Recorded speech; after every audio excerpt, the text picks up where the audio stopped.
Well, welcome everybody. So thrilled to have you here today for the 2023 Robert L. Kane Memorial Lecture. I'm Joe Gogler. I am the Robert L. Kane Endowed Chair in Long-Term Care and Aging. Really thrilled to have you here again, and particularly to have people in person again. Those of you that recall who've attended this event the last couple of years, we had to hold it purely virtual. We now are in a hybrid format, and I see many of you are joining online as well. We're just thrilled to have all of you here today. I think you'll find our Robert L. Kane Memorial Lecture is going to provide a really stimulating, exciting talk. Again, really advancing the space of long-term care and aging. So again, thank you so much for joining us here today. I always like to start with some introductory comments and perhaps most importantly with a land acknowledgement. University of Minnesota Twin Cities is located on traditional, ancestral, and indigenous lands of indigenous people. I acknowledge with gratitude the land itself and the people, and I take to heart and commit through action to learn and know these traditional cultural values of those people who rightfully own this land. So again, thank you for being here, and hopefully we will uphold those values today. So I wanted to thank the people who make this memorial lecture possible each year. First and foremost, Ashley Millenbaugh, who's a Robert L. Kane Endowed Chair Coordinator. Her work in coordinating this event, as always, is superlative. Also, several members of the Families and Long-Term Care Projects team who have also provided support, Dr. Robin Birkland, Maya Kosky, and Dr. Katie Luagi. So again, thank you all for all your help in making this event a reality here today.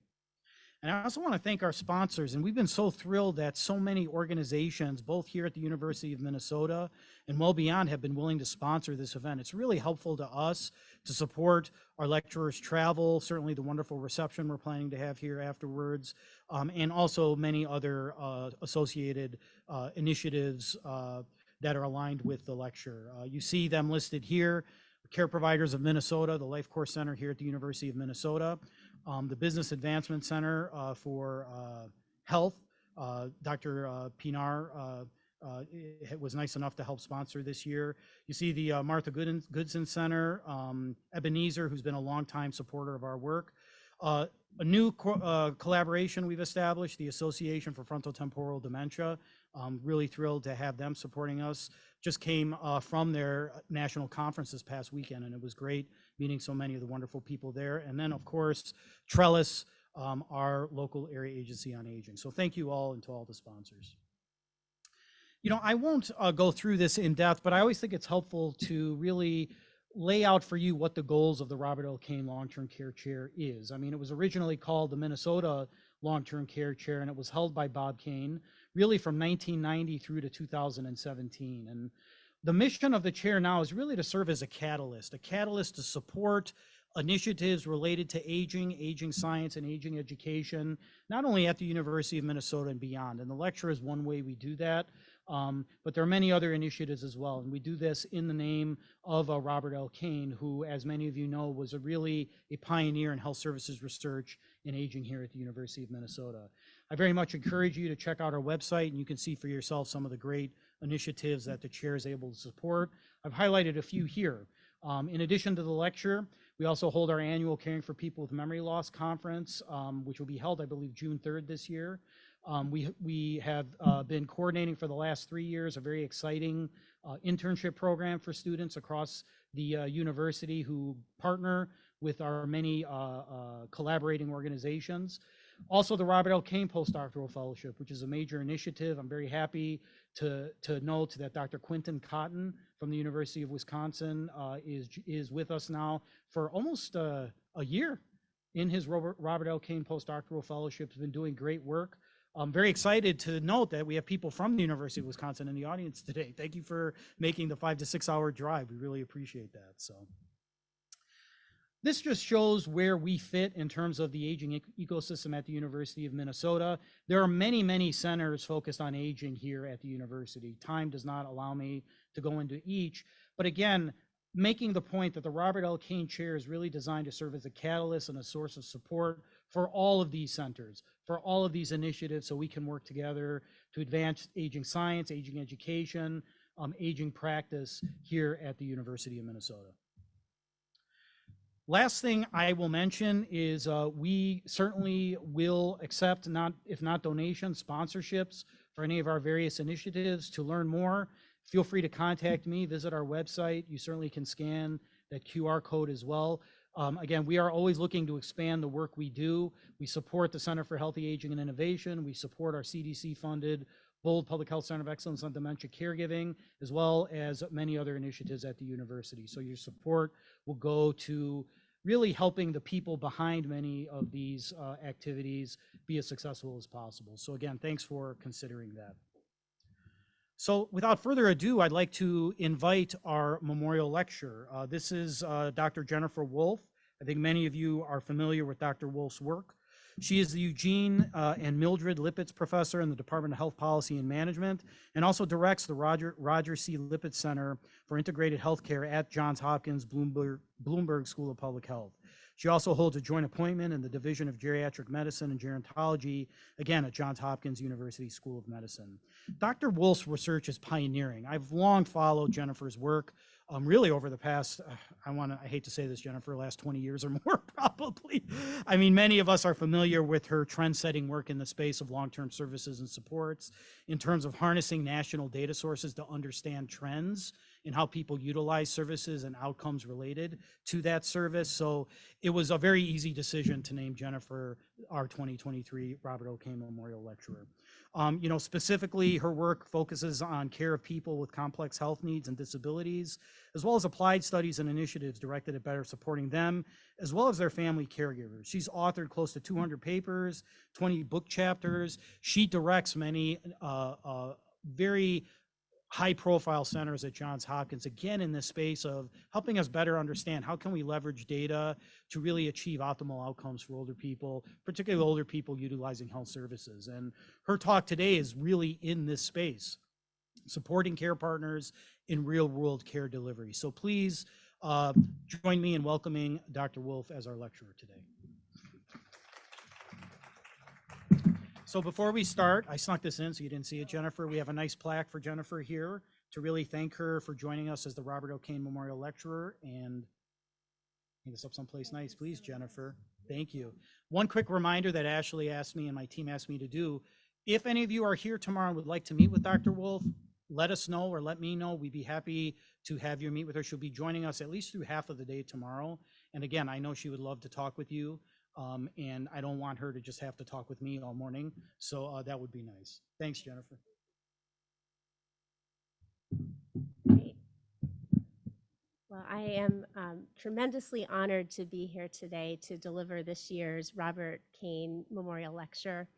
And I did not know Bob Kane or Rosalie Kane personally, but they were both giants in the field. I was recruited to Johns Hopkins by Chad Bolt, who was a geriatrician and health services researcher, who was the inaugural Eugene and Mildred Lipitz professor. And Bob was Chad's primary research mentor. So for this reason, I was hyper aware of Bob Kane's scholarship and his contributions, as well as how Chad held him in incredibly high regard as far as being a person, and knowing that Bob was tremendously committed to methodologic rigor, and most notably to doing research that makes a difference, and with a focus on post-acute and long-term services and supports. So in that spirit, I have framed my talk around impact, and the title of my talk is Supporting Care Partners in Real-World Care Delivery. In the first part of my talk, I'll start off with some level setting, talking about research impact and where we are now, focusing on supportive care partners across both descriptive and interventional research studies, and as well around caregiving as well as dementia care, which is interwoven throughout my talk. In the second part of my talk, I'll shift gears and focus on the principles and promise of what could be accomplished through longer-term investments in pragmatic learning laboratories that facilitate rapid cycle learning in dementia care, and then finish up talking more specifically about the promise of engaging and supporting care partners through emerging models of consumer health information technology. And here I'll draw on my own journey in attempting to make a meaningful contribution in building towards real-world impact through bridging observational and interventional research to address health system identification and support of care partners. So research impact can be defined in many ways, and I would imagine that it's it is what fundamentally draws most of us to health services research as an applied science. At its foundation, research impact refers to the generation of benefits that extend beyond the academic knowledge base. And to the extent that health-oriented research is intended to benefit the well-being of individuals, families, and society, it's really critical that our investments minimize waste and yield high value. And it's the premise of my talk that the science of dementia care and caregiving is strong, but that the impact of our research has been, to date, comparatively weak. Despite robust research investments, there are important gaps in the impact that has been derived to date across the continuum from descriptives through interventional research. And I'll start off talking a bit about descriptive research and policy impacts. So there are specific challenges around population-based studies that have affected our impact to date around caregiving policy. A foundational challenge has been a lack of consensus among researchers and policymakers around nomenclature and measurement.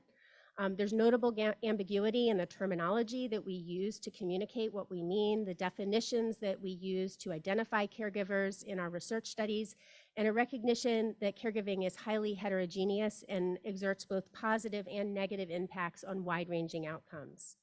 So this widely cited quote by Rosalind Carter encapsulates the notion that family caregiving is part of the universal human experience.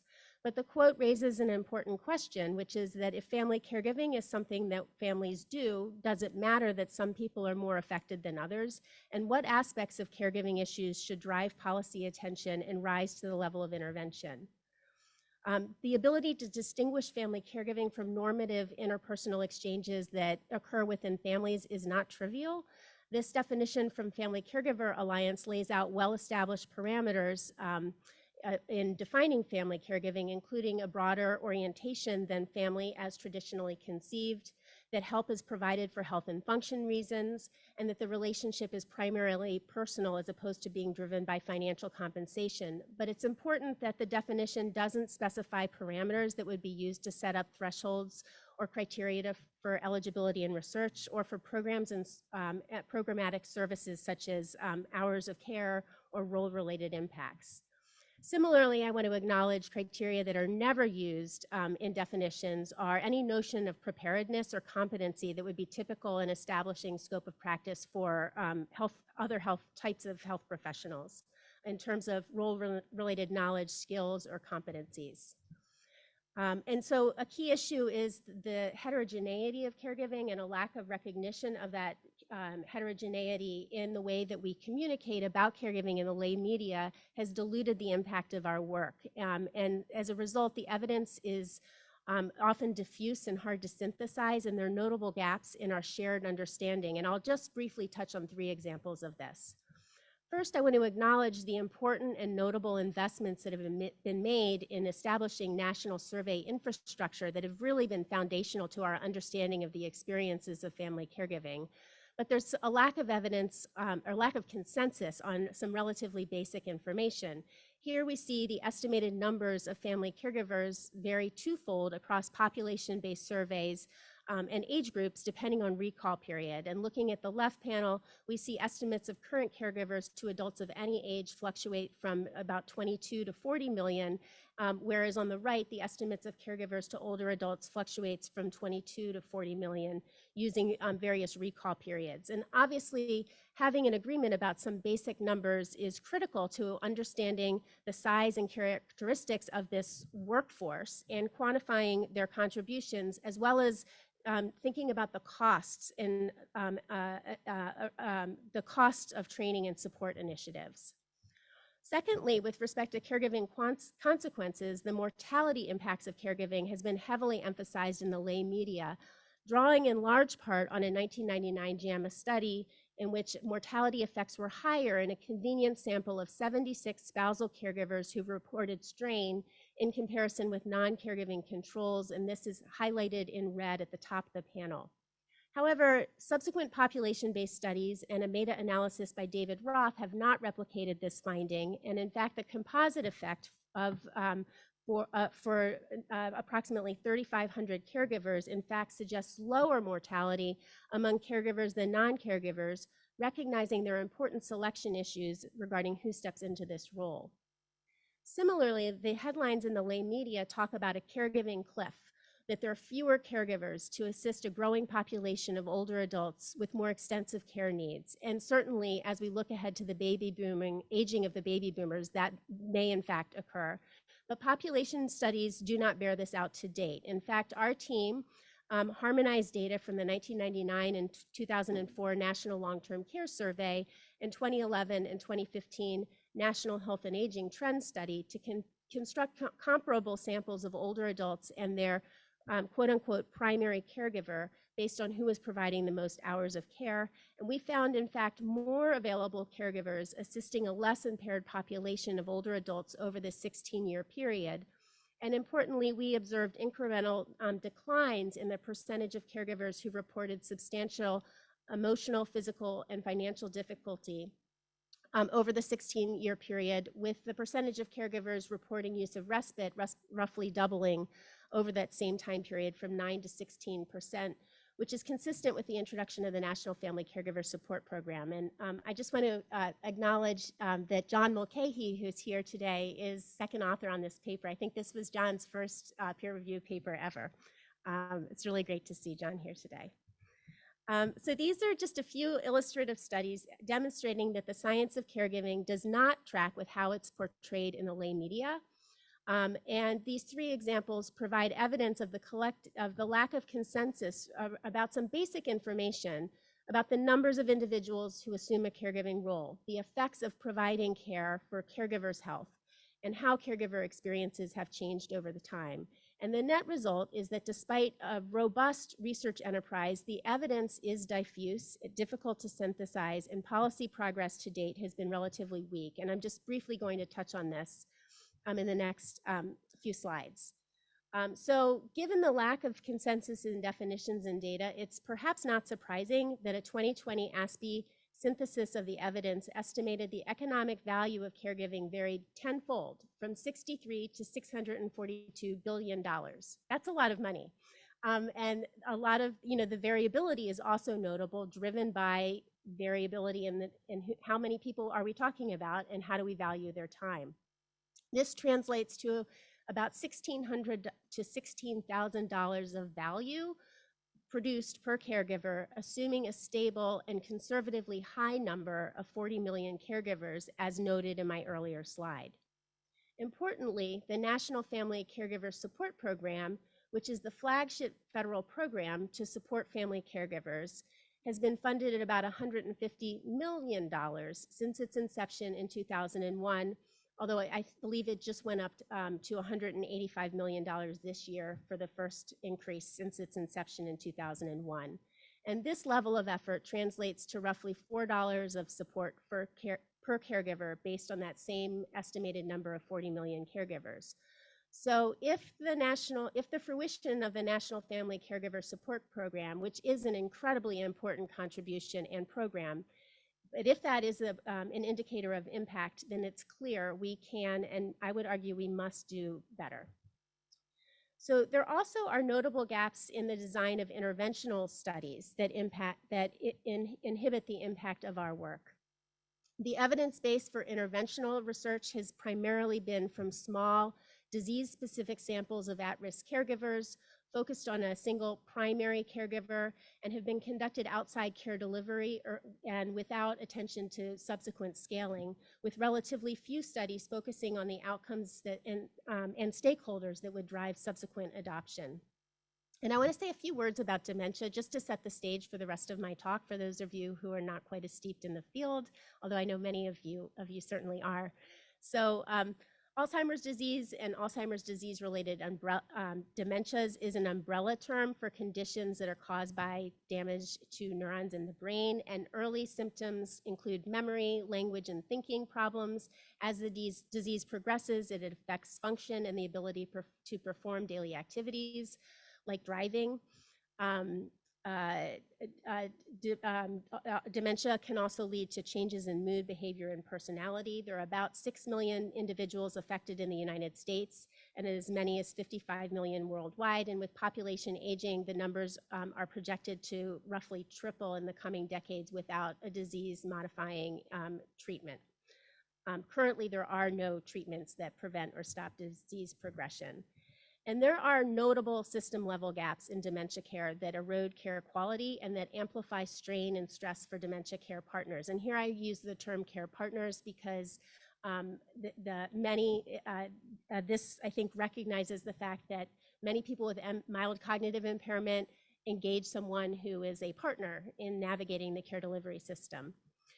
With respect to these gaps, we know that half of people with dementia do not receive a diagnosis. We know there are important race and ethnicity inequities across the spectrum of prevalence, diagnosis, treatment, and care. Without diagnosis, it's impossible to identify those who are suffering from dementia and to proactively address safety concerns and plan for the future. And we know that family and caregivers and care partners are at the forefront of dementia care, but they are not routinely identified, and their need for information, training, and support generally go unmet. Simultaneously, primary care and healthcare is under tremendous stress, and there are high rates of burnout.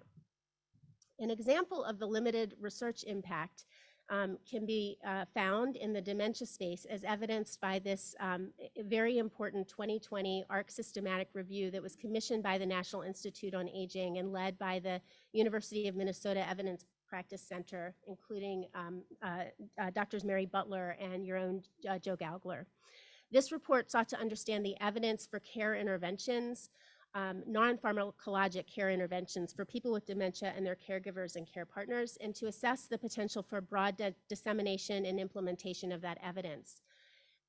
The authors identified more than 8,000 interventional studies and included 850 in this very massive review.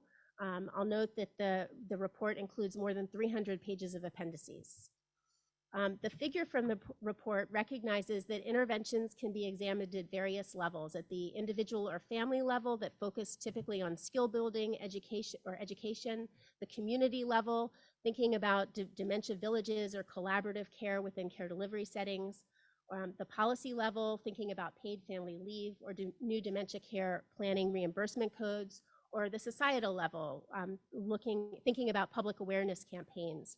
Importantly, of the hundreds of randomized clinical trials of dementia care and services interventions that were included in the report, the overwhelming majority were found to be disconnected from systems of care delivery and at the individual level. So linking this to impact, the subsequent NASM committee that reviewed this ARC review that on which I served concluded that none of these interventions met criteria of high or moderate level of benefit. And I would say that this is a very high and arguably high threshold, that there are interventions that have been found to be efficacious, but using this very high bar, that was the conclusion. And I think that this speaks to the fact that despite the extensive investments, time, money, effort, commitment, there is a lack of evidence to guide, at this point, to guide implementation of models of care and support for people living with dementia.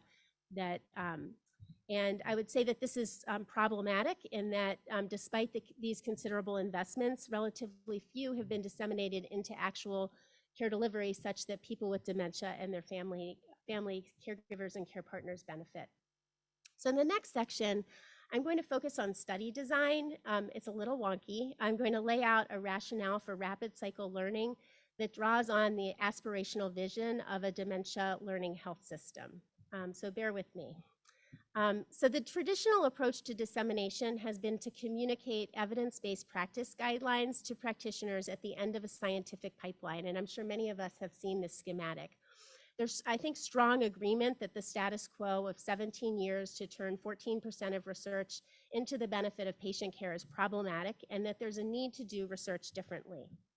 So much of the evidence in the ARC systematic review that was led by Drs. Butler and Gaugler were efficacy or explanatory trials that sought to determine whether an intervention produced the expected result under ideal circumstances, focusing on highly selected participants and ensuring a high degree of fidelity to the intervention to ensure that it was delivered as intended.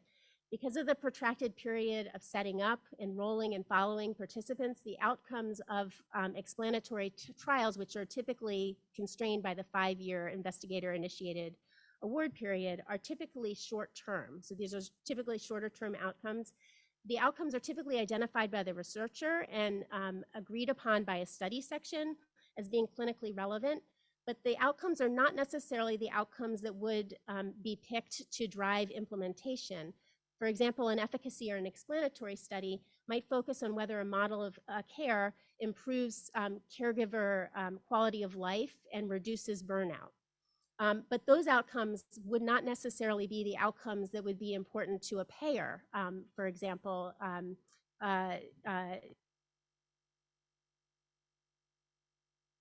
so there's somewhat of a disconnect between the investigator-initiated outcomes and the outcomes that would drive subsequent scaling.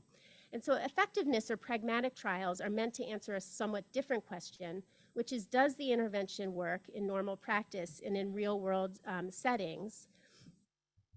And I am getting lost in my slides. So does the intervention work in real-world practice with little or no selection of study participants? There's an appreciation that this intervention can be applied flexibly in practice, recognizing that there are different constraints within different settings. And importantly, the outcomes are the outcomes that are directly relevant to the stakeholders that have decisional authority to move forward with scaling a subsequent intervention. And so the NIA, the National Institute on Aging, has made notable investments in pragmatic trials over the last 10 years or so, including through the Impact Collaboratory led by Vince Moore and Susan Mitchell, in which Joe Gaugler and Laura Gitlin lead the implementation core. And so pragmatic trials are equipped to overcome many of the issues that were identified in the ARC review and the subsequent NASM reports by overcoming evidence gaps and contextual barriers related to implementation. They're embedded in real-world care delivery settings, they're connected to real-world data and workflows, and they pay important attention to reimbursement mechanisms and focus on outcomes that would matter for those poised to implement. And although pragmatic trials are equipped to overcome many important issues, there are notable gaps. A key issue is that without an explicit focus on fidelity and data collected in routine care, it's often not possible to understand the mechanism of action and that drove processes and the outcomes that are observed.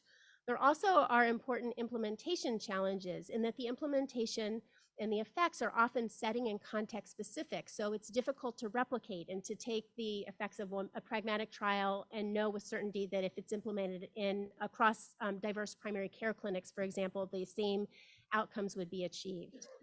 Also, importantly, individuals with dementia have complex health needs, and so they may need more than one program.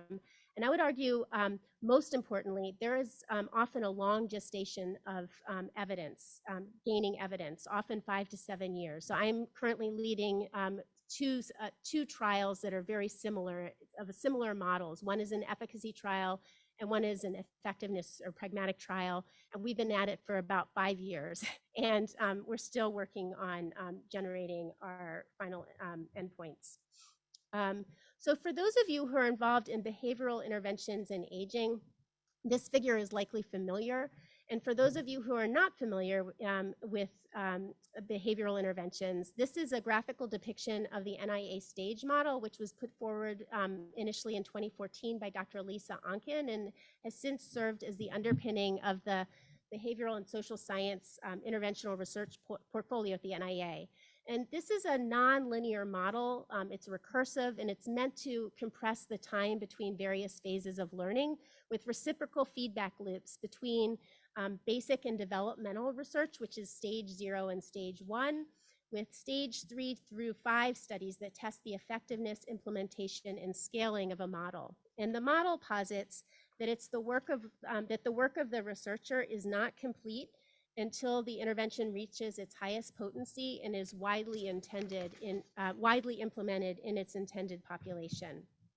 And again, I'm getting lost in my, oh, here we go. So a major focus of the STAGE model is understanding context and emphasizing not only does an intervention work, but does an intervention work as intended in the real world in varied settings and circumstances. And I would say that a notable challenge with the STAGE model is the reality that projects have been typically disconnected. So whether the learnings translate from one setting to another is somewhat arbitrary and involves a longer period for proposing and implementing studies sequentially, one by one, through investigator-initiated projects across different environments and organization. And so this long period means that there are gaps in understanding what works and in what setting and under what circumstances. And so I guess at the heart of my talk is an argument that we need to shorten the timeline for generating evidence and focus more on environments and infrastructure. And so this takes us to the learning health system. The learning health system is defined as one where science, informatics, incentives, and culture are aligned for continuous improvement and innovation, with best practices seamlessly embedded in the delivery process, with patients and families as active participants in all elements, and with new knowledge captured as an integral byproduct of the delivery experience. And so the motivation for the learning health system lies in the inefficiencies, waste, and burden arising from the complexity and fragmentation of current systems of care, uncertainty around best practices, and a translation gap between scientific discovery and clinical practice. And I would argue all of those factors are especially salient in the context of dementia. So the learning health system aligns with implementation science and poses special opportunities for accelerating efforts to address real-world challenges in dementia care. And I won't read this busy slide.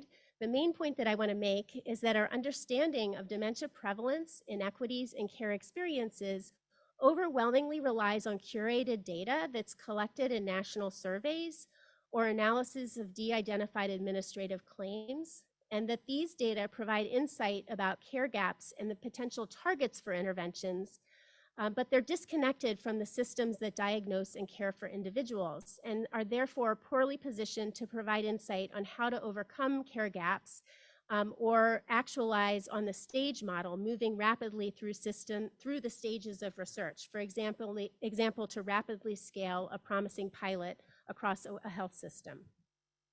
So I am unaware of existing learning health systems that focus specifically on dementia, but in a recent perspective, I and my co-authors identify building blocks with the motive and means for dementia learning health system applications. As far as motive, new reimbursement codes such as the annual wellness visit and dementia care planning visits present opportunities for clinicians to diagnose dementia and deliver best practice principles and be reimbursed. The fragmentation and high costs of dementia make it a model condition for organizations operating in value-based payment systems to benefit from improved care quality. The learning health system cares about people, and so there's a motivation for undertaking efforts and initiatives that address clinician burnout.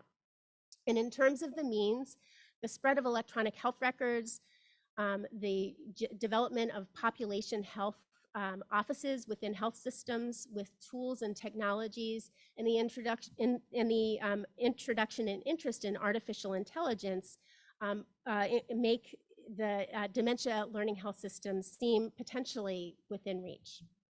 So my goal here was to be a little provocative in stimulating a conversation about the relevance of learning health system principles as a complement to pragmatic trials, and the aspirational concept of the learning health system as a way to expand the range of viable outcomes beyond the payer perspective of the typical pragmatic trial to critically and important softer outcomes relating to care experiences, burden, and efficiency, to accelerate the pace of innovation and afford rapid cycle pilot testing with the possibility of quickly discarding infeasible options while refining and scaling those that work, and by affording opportunities to integrate data from the point of care in research, including from heterogeneous systems such as long-term services and supports, as well as from care partners, and by leveraging electronic health records to support intervention delivery or health system change, such as developing and testing innovations within the context of a dementia care registry.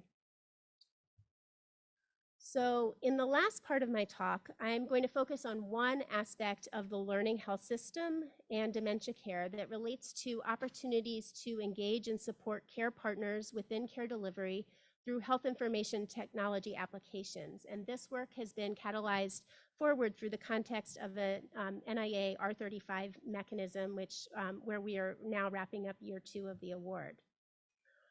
So this quote from the American Medical Association: "Unpaid, unappreciated, untrained, undercounted, exhausted, but vital," highlights the invisibility of caregivers in the context of care delivery. This situation is not only problematic for people who rely on caregivers and for caregivers themselves, but I would say it also presents an important methodologic challenge to the field.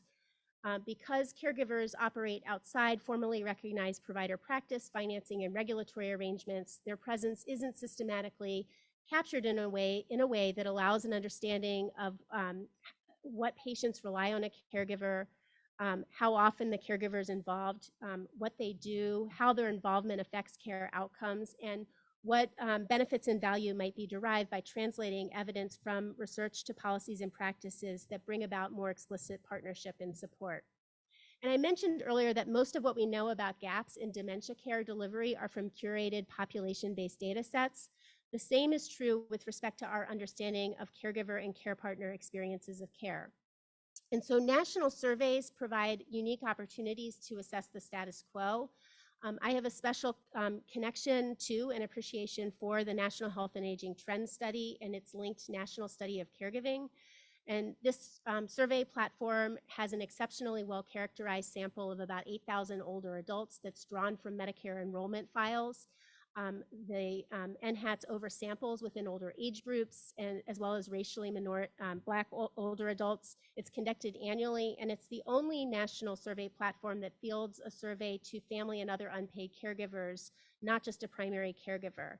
And the National Study of Caregiving asks questions about care delivery interactions that are especially valuable with respect to understanding the status quo of care partner experiences within care delivery. And so I'm going to just briefly touch on 3 examples of where we are now with respect to experiences of care. So first, family caregivers commonly engage in navigating care delivery, and doing so is difficult. This is a 2016 paper where our group found that of nearly 15 million family and other unpaid caregivers assisting 8 million older adults with disabilities, about 6.5 million, or nearly half, provided substantial help with healthcare activities, which we defined as coordinating care and managing medications. About 1 in 4 caregivers who provided substantial healthcare help reported their own health to be fair or poor, and nearly half were assisting an older adult with dementia. Family caregivers who provided substantial healthcare help provided significantly more hours of care to older adults who are more impaired. And as shown in the dark blue bars, they were more likely to report difficulty across a range of caregiving related impacts. And among those who were working, they were more likely to miss work and to report productivity loss while at work. Second, caregivers are not reliably asked about their need for help in managing older adults' care. In a JAMA Network open paper, again, John Mulcahy is on the byline. We found just about half of caregivers to community living older adults with disabilities reported speaking to or emailing older adults' healthcare providers in the last year. And among these caregivers, the experiences varied markedly across types of communication support. Shown on the far left bar, we found about 9 in 10 caregivers reported older adults, healthcare workers always or usually listened to what they had to say. Shown in the middle bar, about 2/3 of caregivers reported they were always or usually asked about their understanding about older adults' treatments. And shown in the far right bar, just about 1 in 3 caregivers reported older adults' healthcare workers usually or always asked about needed help managing older adults' treatments, and nearly half were never asked. And we also looked at the situation for dementia caregivers, and although they were more likely to be asked about their help, 4 in 10 dementia caregivers reported they were never asked about their help. And finally, in a paper led by Julia Bergdorf, less than 10% of caregivers were found to report receiving training related to caregiving responsibilities in the prior year. And I realize you can't see any of the numbers on the table, but we found importantly that neither older adults' health status, including probable dementia or caregiving burden, were associated with receipt of training. Instead, key drivers related to whether the older adult was hospitalized and whether the caregiver was paid for providing care. So just briefly, these 3 stage 0 basic research studies indicate the care delivery setting could serve as a point of identification and intervention for caregivers of older adults who are more vulnerable. And although caregivers are supported in relation to communicating about the patient's health and care, they are seldom asked about the help they may need, and even less likely to receive training related to their role. So I'm not going to discuss the role and impact of dementia care partners and caregivers, other than to say that it is well recognized that they are at the forefront of all aspects of dementia care, from detection and diagnosis through end-of-life care. Supportive care partners is a best practice principle in dementia care. It is one of 9 required elements of the dementia care planning codes. It's a key element in the dementia management quality measurement set, and it's been linked to improved health and services use that economic modeling tells us would lead to notable system-level cost savings if scaled widely. So despite the importance of care partners in dementia care, their role is not clearly identified. And this quote, clinicians get angry with me and they're like, let him speak, as if this is a picnic for me, which it is not.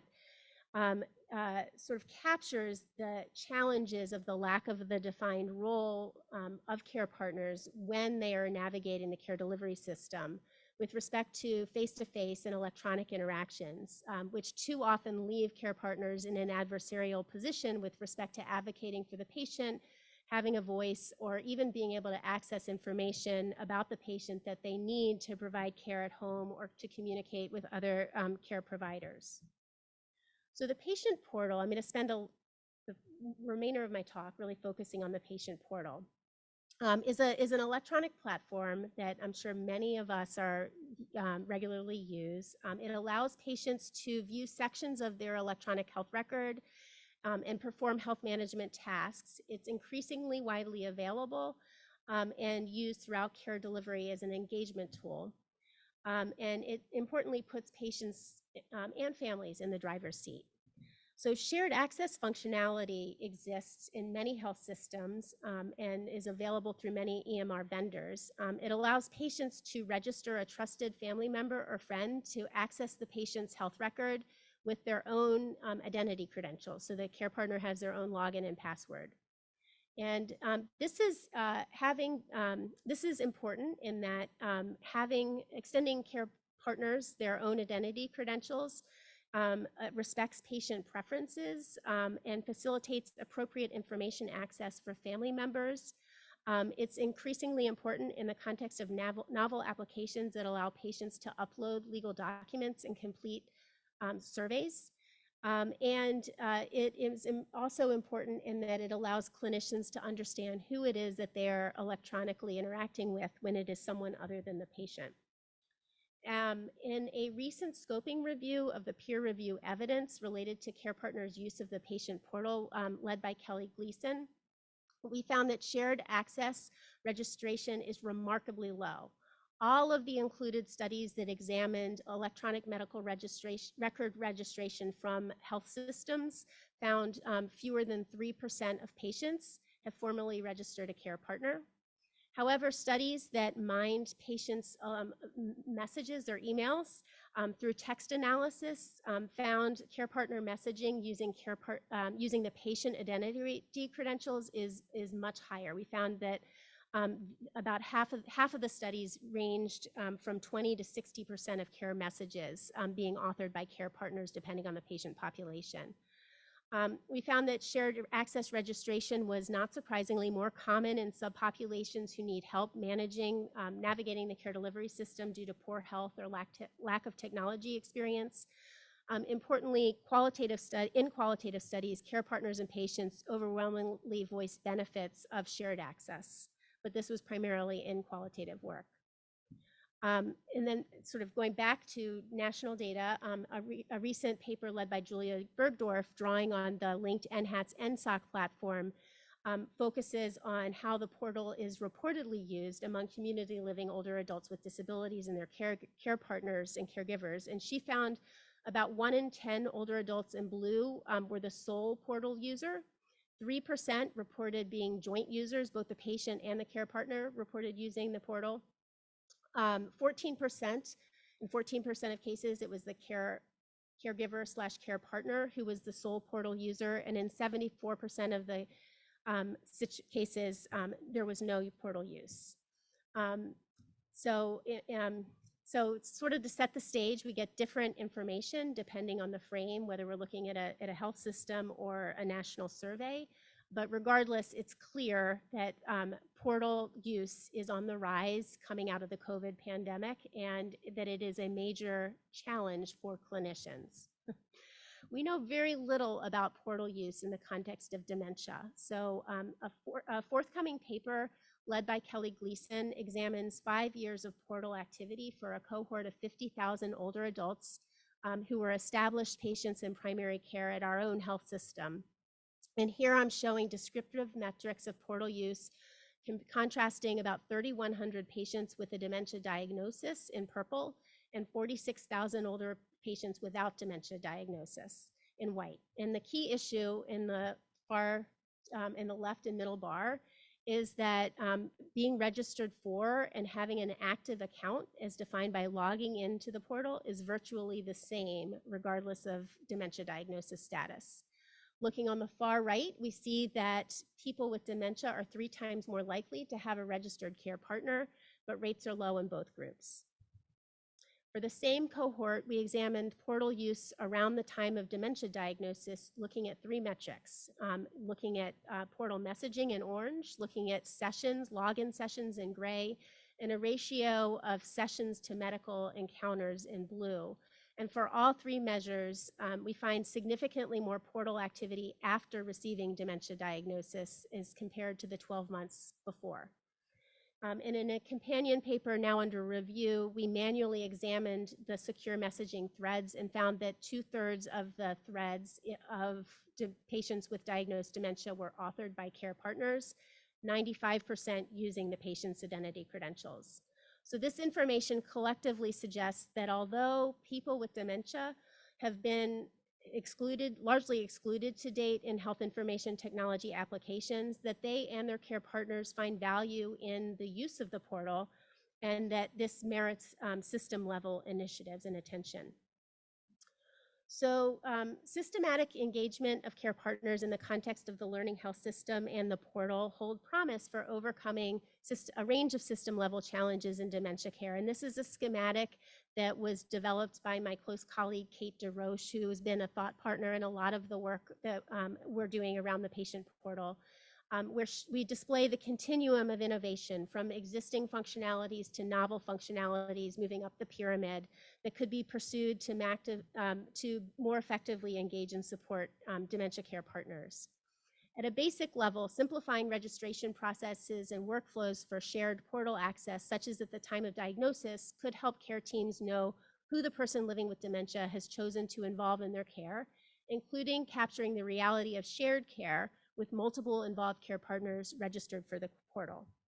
So in partnership with Kate DeRoche and Open Notes, and with the support of the John A. Hartford Foundation and Cambia Health Foundation, we're well into a multi-phase project aimed at increasing adoption of shared portal access among care partners of older adults using existing functionalities through developing and disseminating patient, family, clinician, and staff-facing educational materials, and thoughtfully promoting registration through clinical workflows and using available communication tools such as the institutional website.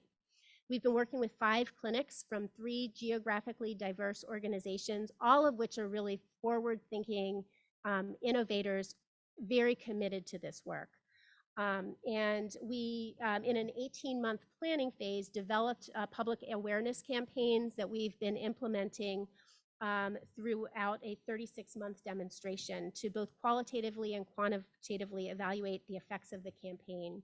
And this is just a few of the materials, including exam room posters and brochures in the waiting room, talking points for clinicians and staff. We have scripts for introducing the topic of shared access. We have slide decks for presentations. We have smart phrases, and all of the materials are tailored to each of our institutions. Here I'm showing change over time. And this is, to our knowledge, the only initiative to date that's been developed around shared portal access. Most initiatives have really been focused on patient engagement. And here I'm showing 4 of the 5 clinics. We don't have information configured for a 12-month look back for the 5th clinic, which is a geriatrics clinic, where the shared portal access is higher.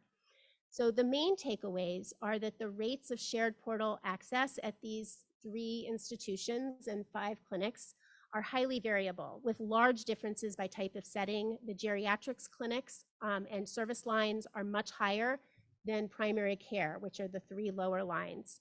We see that there is uptake over time, but it is shockingly modest. And in talking to our sites, it's clear that the workforce issues in healthcare, including staff turnover, are notable barriers. And so even though these are remarkably engaged sites, there is limited bandwidth for taking on anything new. And we are hearing from the sites an interest in exploring other options such as chatbots. And so this has been, I think, an incredibly important exercise in developing the infrastructure.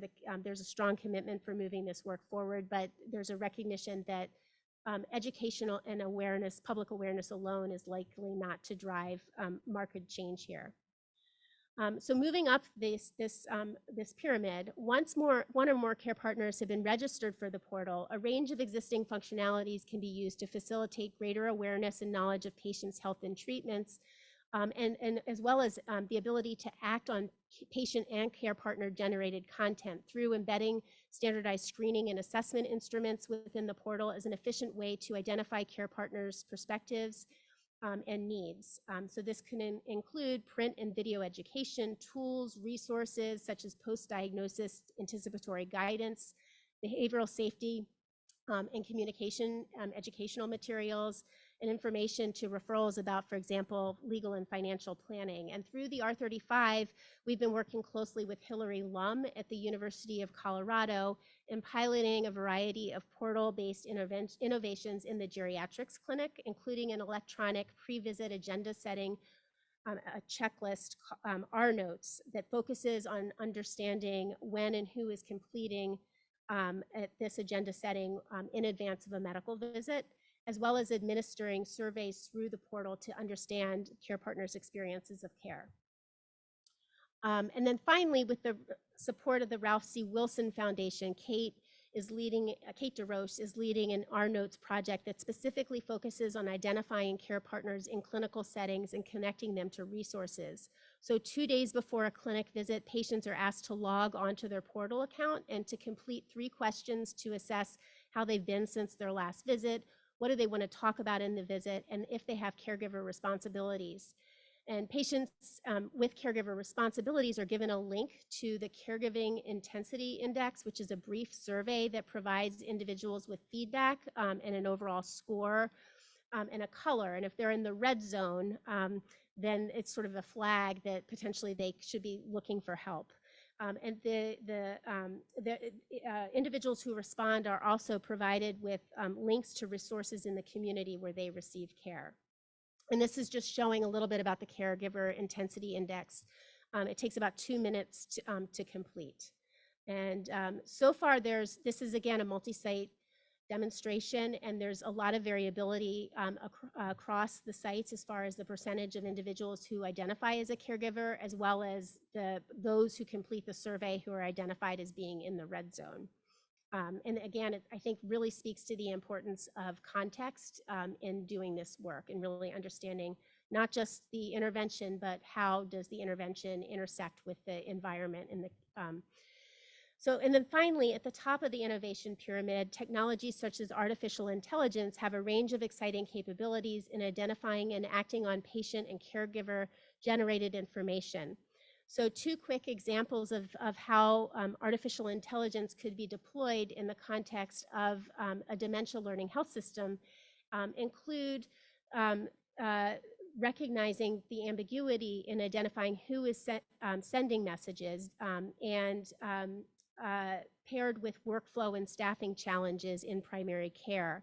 And so thinking about the project that I mentioned, the Johnny Hartford Foundation project, if it's clear that someone is sending a message who is not a patient, you could think about using artificial intelligence to sort of flag, hey, it looks like you're involved in the care of a specific patient. Did you know you could be registered for your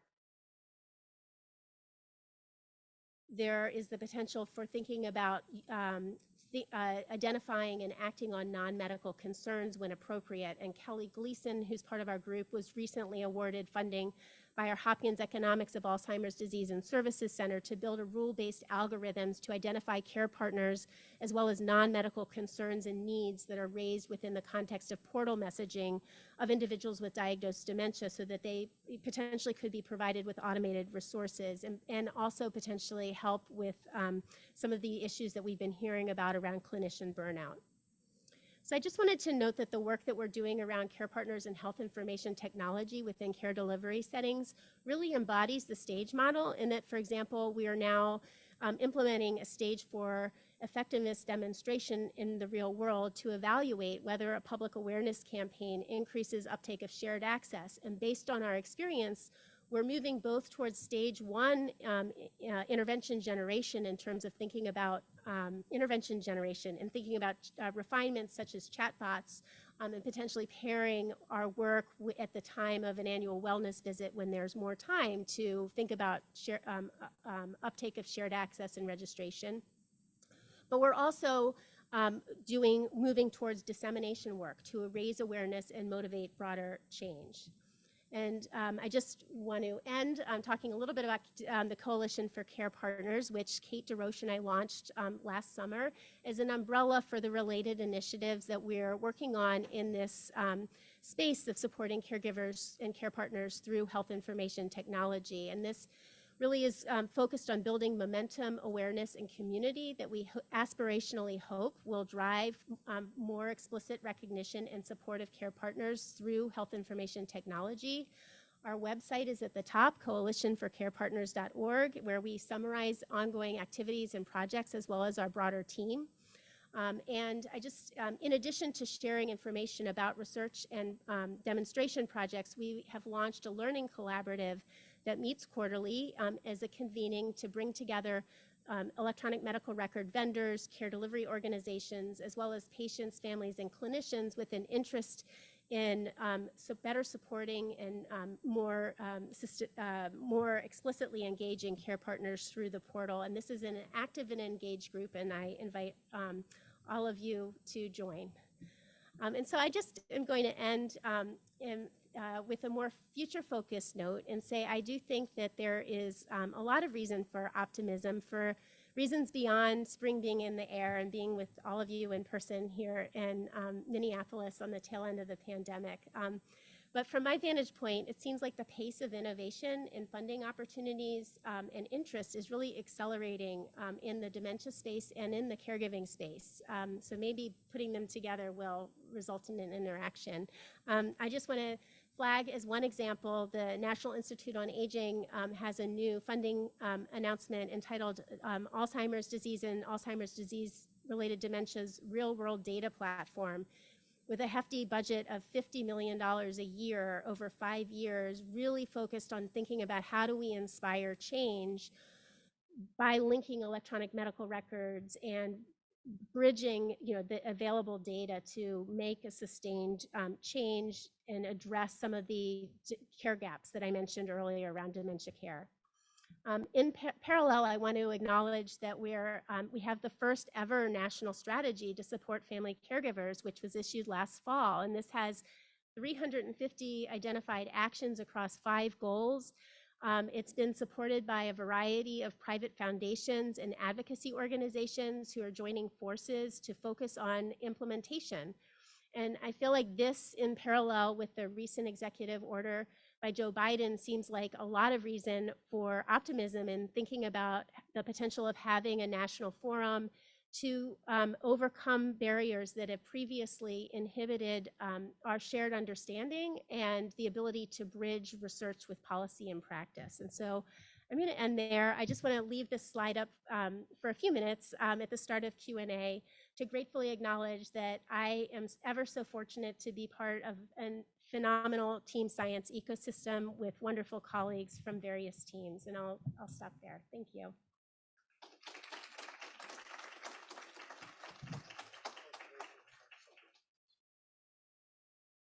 That was just wonderful. Thank you so much, Dr. Wolff. Is the mic working? Can everyone hear me? So thank you, Dr. Wolff. I think we will go to a question and answer now, and we have many people online, but we also have, I'm sure, questions from the audience too. So why don't we alternate back and forth and start with the in-person group here. So do we have floating mics in the back, everyone? Does anyone have a question here they'd like to ask? Please, right here. So wait till the mic gets to you so everyone online can hear you. Okay, great. He's right here, this gentleman right here. Yep.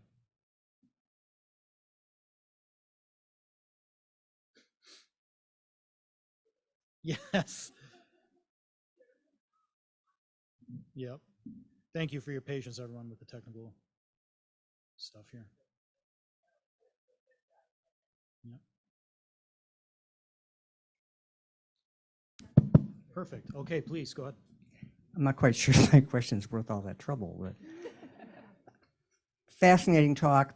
Really appreciative of your data you have about the involvement of caregivers on the portal. That and then some of the other topics you touched on. I'm curious if you're now actively looking at results and data based on race, ethnicity, or economic, in the fact that I think, as we'll learn and as we already know, there's a pretty significant imbalance about burden, stress, lack of engagement, let alone to then start to get burden relief.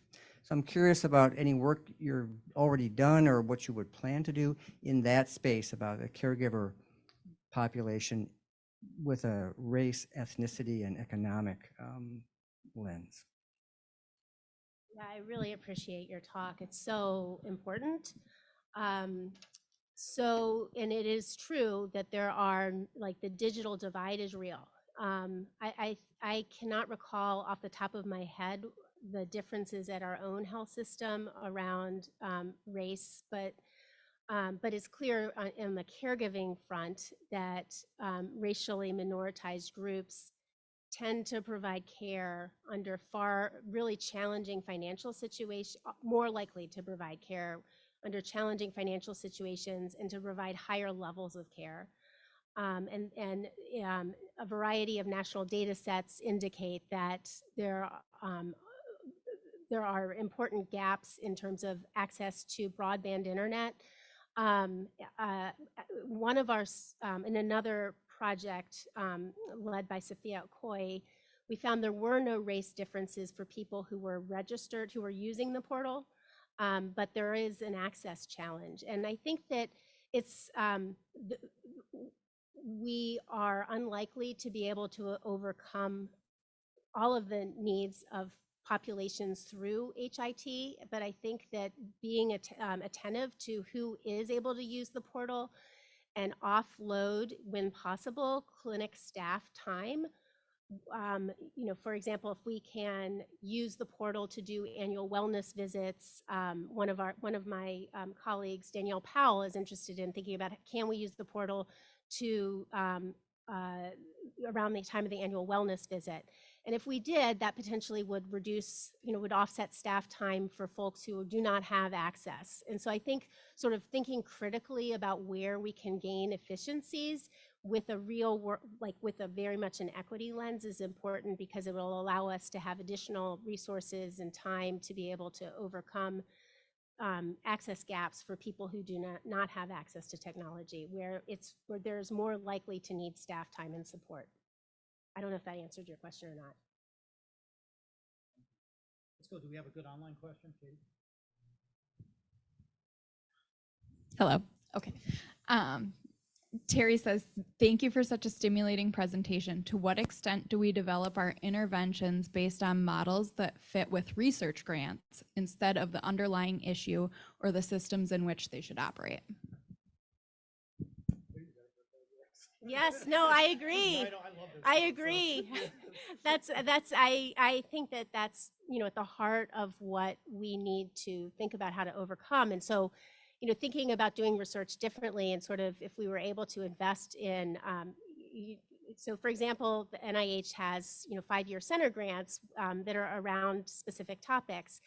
Could we think about dementia learning health system center grants, where we had different institutions compete and think about what is the requisite technology and what is the requisite infrastructure that we would need to be able to think about overcoming notable care gaps. So I completely agree with the question comment. Great. Do we have another question in here, please, Dr. Griffin? Thanks, Jennifer. It was a great talk, and you really packed in so much information I'm still trying to process. One thought I had about the portal innovations that are happening, that there's this new trend where they're beginning to charge, how payers are beginning to charge for interactions in the portal. And how does this act as an additional barrier now that we're getting people up and running on it, but now there might be charges to it, especially for the people who are maybe not using it as much or have more difficulty? If you have any thoughts about that. Yeah, it's a really tough issue. And, I think it's difficult because, clinicians are burdened, health systems are burdened. Among our sites, we've, through the Johnny Hartford Foundation funded project, we've heard, about the, tremendous increases in volume. And so there is a real, clinician burnout is very real. But at the same time, I think, the idea of charging, the patients who are least able to pay are going to be, most at risk for not having access. So I think it's something that requires, a lot, tremendous thought and care, and potentially thinking about how do we better educate patients to know when and how to use the portal. But I agree that sort of, just implementing. I can understand the reason that may be something that's coming up from systems, but at the same time, it seems like it requires a lot of thought. I guess it's my turn. I'll ask a question. I hope this isn't too provocative, but so, it's interesting, even though to my knowledge, National Institute on Aging, Jennifer, even NIH, I don't think they've invested a lot of research funding into learning health systems. Agency for Healthcare Research Quality has. There are a number of these grants, learning health system grants. University of Minnesota is one site, and I know there are many others, and they just put out a new call a few months ago, actually, which is interesting. You probably are aware of it, Jennifer or Dr. Wolff. And they're not disease specific per se, but I wonder, you probably know this better than I do. We use the term learning health systems, and it's wonderful if a health system learns within the system what they're doing. But do any of these health systems actually try to learn what's going on outside of the health system? I mean, the outlying community, the other resources out there, in order to actually enhance their care and what they're doing? Because that doesn't seem to be part of the learning health system model, as far as I can tell, but I'd like to hear what you say. Yeah, so I will just say, admittedly, I'm not an expert on the learning health system, but I have done a lot of reading about it. And I think there is an appreciation that the learning health system is fundamentally local. And so there is an impetus for trying to gain meaningful information from any source. And potentially, if you were thinking about a dementia care learning health system, then presumably the local long-term services and supports environment would be critically important. And so how would you engage those providers and be able to facilitate information exchange would be part of that. That's great. Yeah. Thanks. Do we have one online? And then we'll go to Dr. Shipley. Profile of a caregiver who is more likely to use the patient portal. So that's a great question. And in Julia Bergdorf's paper that I mentioned, it was just published in the Journal of the American Geriatric Society this year, looked at differences in patient and care partner characteristics, and they tend to be better educated. They tend to be more actively engaged in medical care, obviously. They tend to have higher levels of strain and stress. And that's off the top of my head. I can't remember, but I think there may have been a couple of other factors as well. Dr. Shipley, please.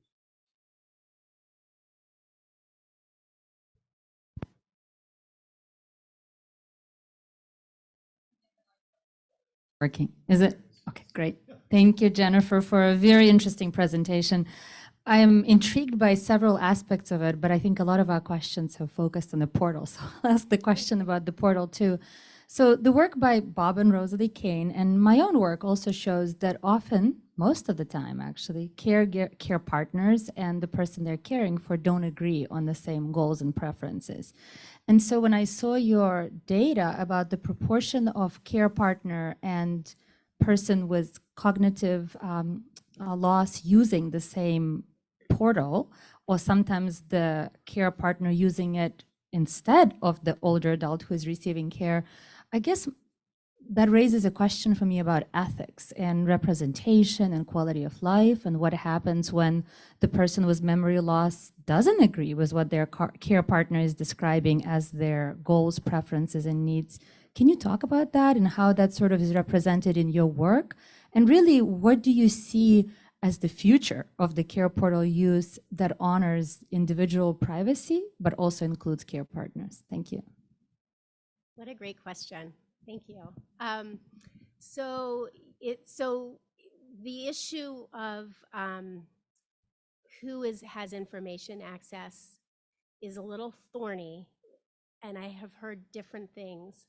It's clear that without being someone's official decision maker, you are not able to stand in someone's shoes and log into their portal using their own identity credentials. But I've also heard that if a patient gives a family member their identity credentials, that it's okay. And I've heard this from like people who are lawyers. So I think there is a lot of ambiguity in this space, but what is clear is that it's problematic for clinicians. You know, if you are in a room and you are caring for a patient and their family member is present, it's obvious, you know, who is the patient and who is the care partner. It's much less clear when you're reading portal messages, who is the contributor, who is the author of the information. And so I think that, it's clear that there's been a lot of attention to thinking about best practices in, if we have Netflix accounts or, credit cards, family credit card accounts, there are electronic ways to have a shared account. And there's been a lot less attention in the patient space. I think most care delivery systems really are focusing on the protection of information and risk management, and much less on the reality of, in the context of dementia, it is often it is a network, it is a shared care situation. So there are multiple people who are involved, and there are potential risks that you just mentioned of not being explicit about who it is who is engaging in these electronic interactions, that become especially important when we're thinking about the increase in the patient-generated health information, including the ability to upload legal documents. So, if there, it raises a whole host of issues around the potential need to retract, an advance directive. And so I don't have all of the answers. I know I've thought about this a lot, but it is a complicated space. I'd love more people to be thinking about this. Yeah, I mean, that's a great question, Tatiana. I think we could talk, there's the ethical side and the legal side and all of that. The other question I have, clearly these portals are not designed for people living with dementia at all. they're not dementia friendly. What does that look like? Is that even scalable? I mean, getting to, Jennifer's, one of her main themes today. So it's a great question. We have another one online, and then we'll go to Dana. Yep. You said and repeated that the media misreports the number of caregivers, that the number of caregivers is declining for an increasingly impaired population of caregivers based on an erroneous past study that was never verified in subsequent studies. And you note the more recent corrective research. Where can reporters find the most accurate information? So thank you for the question. I think that one of the challenges is that I don't think there is a true north. And so we have parallel narratives that are being constructed, which makes it very difficult for for reporters, for people who are really in good faith trying to engage in strategic planning. And so I think it's very important that we move towards having the national family caregiving strategy, where we have sort of best evidence and consensus around information about where we think the best numbers are, and developing sort of a platform where we're able to monitor the experiences of caregivers over time. Yeah. Kind of interesting. That's actually a really great question, the person who asked that online, and it's kind of two-pronged. One has to do with the idea of, are we facing a family care gap? So thanks, Jennifer. You destroyed the premises of the two books that we edited that you contributed chapters to. Thank you. I mean, I think there's a lot of science, though, that needs to be done to understand what is the extent of a potential, what we call family care gap. There's a very famous AARP graphic that demonstrates this, but in reality, when looking at, like, I think Dr. Spillman came with a really interesting paper that, in fact, it's a lot more complex and nuanced than that. But the other point that I think the person who asked the question is getting at is that 1999 Schultz and Beach paper on caregiver mortality. One thing that's really interesting about that, I actually did some backtracking about this, because the statistic that was presented in the paper had been manipulated through the media, and I actually backtracked to find out what happened. Basically, people were going on like CNN and others and saying things like, well, people who care for loved ones with dementia are twice as likely to die before the person living with dementia. I mean, that's just not true. It's just not at all likely, in part because 2/3 of all people who care for people living with dementia are actually adult children. So, I mean, that's highly unlikely they're going to die before the person living with dementia. But it's an example of how maybe one statistic, once it's quoted in one media report, even erroneously, it takes on a life of its own. And that's what happened with that Schultz and Beach paper, to the point where we did our own study looking at people living with dementia and actually looking what is the percent of caregivers who die before the person living with dementia. It's more like 11% for spouse caregivers, which is still significant. That's not an insignificant number, but it's not, twice as many. So, I mean, that's one good example of that. Dana, did you have a question? Can we get the mic to Dana? It's a great talk. Thank you. So you did a great job of hitting home the importance of implementation and thinking about how to have real world implementation. And you briefly touched on one element of implementation that I don't think we talk about quite so often, which is the industry side. You mentioned that you're engaging with EMR companies and those who put out these portals to begin with. I'm just curious what your experiences have been integrating industry into your research, and have you found them to be ready innovators, hesitant on any fronts, and any lessons learned working with industry as partners in research? Yeah, thank you. So I would say that we have engaged them more, and they are more advisors on our projects. So I would not say that we're sort of partners, but we have been very enthusiastic that they be part of our learning collaborative, and we've invited them to join several of the sessions to date. They, I think, really are looking for solutions, and they're remarkably open to solutions, but I think as vendors, they believe that a lot of their work is really driven by their clients. So the message really has been, we're open, tell us, give us information, let us know how we should be, what a better situation would be. And so even we've been working on our one project for several years and actually have seen some interest in some sort of softening of language. One of the barriers around shared access to the portal has been the use of proxy portal, which is very confusing. Proxy, is used for decision making. It's, a legal term. We've heard more recently some of the vendors say, oh, no, we don't use that term anymore. So I think it's a sort of a dialogue and it's a relationship rather than, a partnership. So anyway, a lot of this work has really been a lot of stakeholder engagement, I would say, a lot of like human-centered design work, talking to the sites, talking to um, patient and family advisory councils, and the vendors have been part of that dialogue. You have an online question. You wanna go to Dr. Bell? Yeah, there's a question that kind of goes off of Dana's here. Are you exploring any portals that connect the caregiver and person with memory loss, something that would give the caregiver's primary care provider a view of their caregiving situation or somehow linking the two?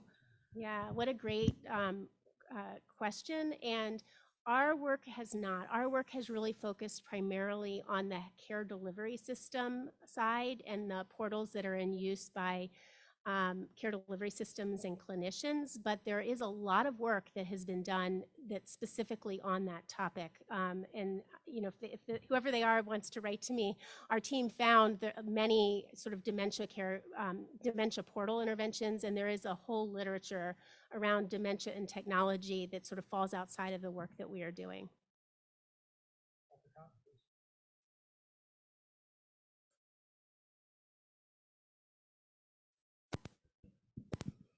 Great. Thank you for your presentation. I have two questions. One is about interventional studies. I'm interested in kind of getting your kitchen table feedback on how investigators can go about better capturing context and care experiences. So we have seen the litany of trials that kind of don't sort of get us to that point of really figuring out mechanistically what do we need to be fusing into community so that we see different outcomes for persons with dementia and caregivers. So from a design perspective, what should we really be infusing in our studies to get a better sort of sense of capturing both context and care experience? That's the first question. And then the second question is, if you were to wave a magic wand, what are the top policy issues that particularly early career investigators should be looking at as we are sort of thinking about moving in the direction of understanding mechanisms, but with a policy slant? Thank you for your questions. So I think the first question is so important. It is also really tricky because I think that the specific context and circumstances are going to be so highly intertwined with whatever intervention you're focusing on. I spent a lot of my time as in moving into the intervention space doing stage 1 work, small pilot studies, and it was all around communication and in the clinic. And so a lot of the the variables and the measures were really communication measures and trying to understand relationships, understanding sort of the dynamics of what the goals were for a visit. But that would obviously be entirely different. I was just talking to one of the Robin about some of the amazing work that Dr. Gaugler and his team are doing around driving and trying to support people living alone. And so the context would be so different in that situation. And I think that's one of the important things in caregiving is that it is has such a profound, it touches on so many different domains that you really have to be attentive to the specific mechanism. And I know Dr. Gaugler certainly has done a lot of work in this space and might be better poised to answer that question. I guess in terms of the policy side, I really am excited about the 2022 national strategy and I think it's worth taking a look. There are 5 goals, and then within the goals, there are various recommendations, but they touch on things like workplace, where there's really a need for more science, and thinking about how do we support working caregivers. There's one goal that I think is very relevant to care delivery. Financial consequences. So all of these are really important issues that are laid out in the national strategy. I think that might be a good place to look. Did you want to comment? Yeah, I mean, Quentin, Quentin, Dr. Cotton and I talk about this, to some extent. When we think of context and incorporating it, again, we can see it through the lens of purely empirical research, through the trial, and, how do we incorporate these various levels of data into a trial, which is a very complex endeavor. It is possible, but complex.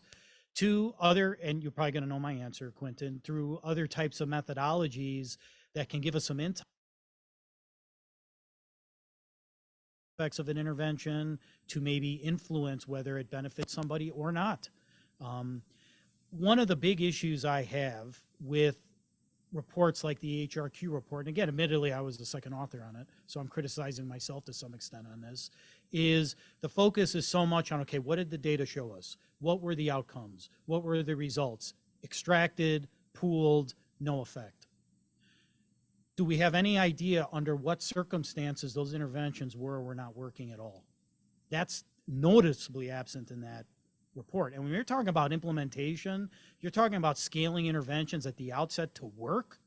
You got to know that.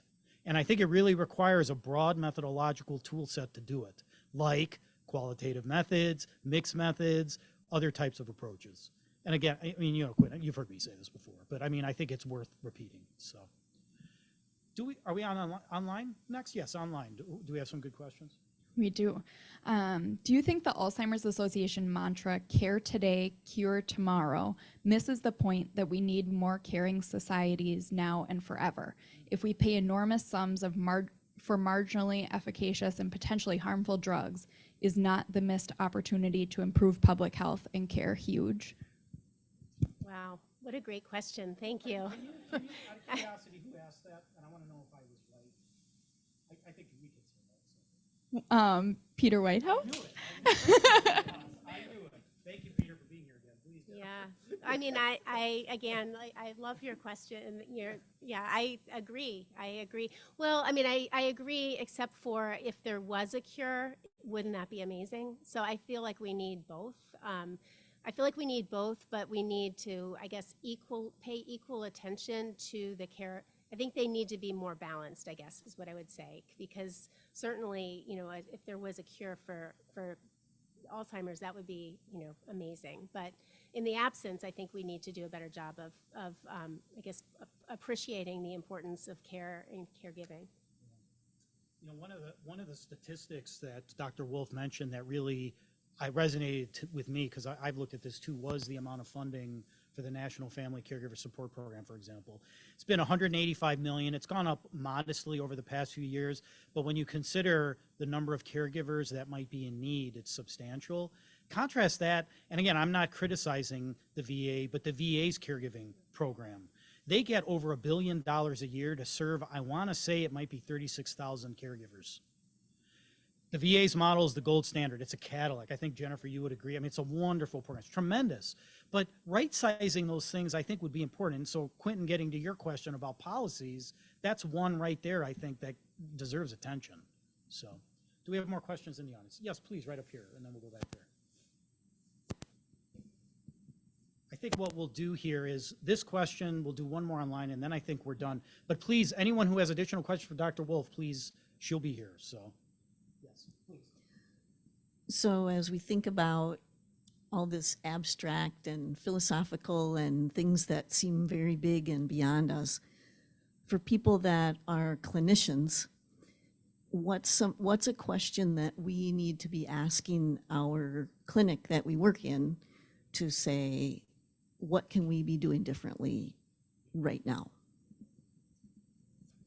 Wow, what a great question. Yeah. Well, I guess, again, sort of on the heels of Quentin's question about context, I think probably having a better sense of your clinic, you know, and knowing what's already happening and where there are opportunities would be important. But I think, I guess, you know, there are a number of different directions. Systematically asking, you know, on a patient intake form, are you, you know, are you providing care to someone in your house in a, you know, in a, you know, very carefully constructed way? You know, trying to, if they are, you know, trying to probe whether, you know, I think in the way that we are, you know, trying to make link connections to resources if they would be helpful. If someone has a caregiver, does that person have the information that they need? I mean, I realize that clinic visits are short, and you know, and clinician time is constrained, but certainly recognizing that if someone relies on a caregiver and that caregiver is under stress or doesn't have the information that they need, that's, you know, would erode the quality of the patient's outcomes. You know, I think maybe starting in some of those subtle ways. Let's finish up with one last in-person question. Great conversation.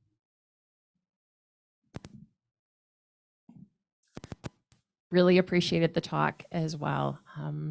So many ideas popping around in my head. And I guess they all kind of come back to that idea of context. I work in public health, and I guess I come at it from a different angle that we haven't really addressed today. So I liked the comments about context, working with a variety of prevention type programs when we've had partnerships with clinics fail.